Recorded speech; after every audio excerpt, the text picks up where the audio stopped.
you join all the way from where you are on vacation? She did. Yes, I Isn't did. that awesome? I She's did. in Poland.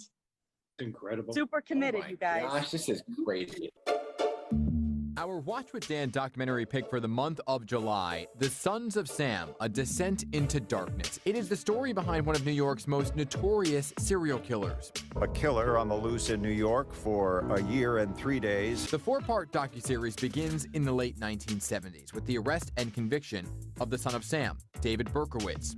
This is freaking huge. He murdered 6 people and wounded 7 others, a killing spree that terrorized New York worldwide notoriety.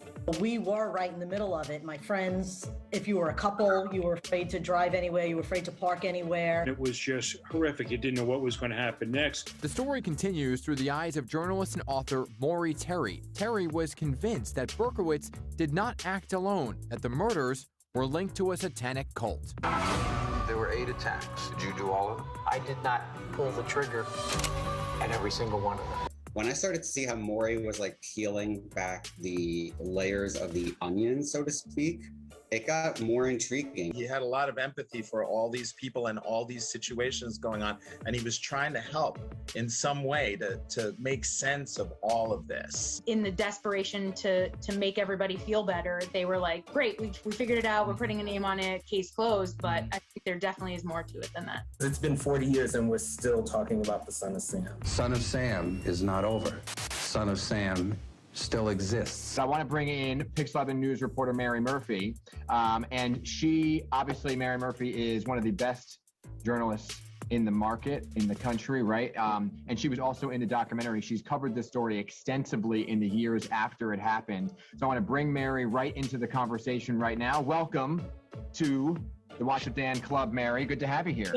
It's good to be in the club. Thank you, Dan. Let me get your thoughts first, then we'll open it up to some questions here, Mary. Well, first of all, very animated conversation. People are into this, and it's no wonder that the documentary is doing so well on Netflix. Do you see any difference on how it was handled during the 70s and how would this kind of case now, how would it be in 2021? So we didn't have the internet. We didn't have cameras on every corner. Can you imagine if it happened today? We would have surveillance footage. We would probably see the physical characteristics of the shooter. I just think things would be much different today because of what we have at our fingertips with technology. One thing that I thought was really interesting about this case in particular is, the race, class, and gender angle. Would this have been such a sensationalized case if this was happening in, Flatbush, Brownsville, East Harlem, and it was poor minorities being murdered in the same way? I think part of the reason that we all went into a frenzy was because young people, teenagers, were being attacked in lovers' lanes. He was often shooting 2 people together, and maybe they were in an embrace or they were kissing.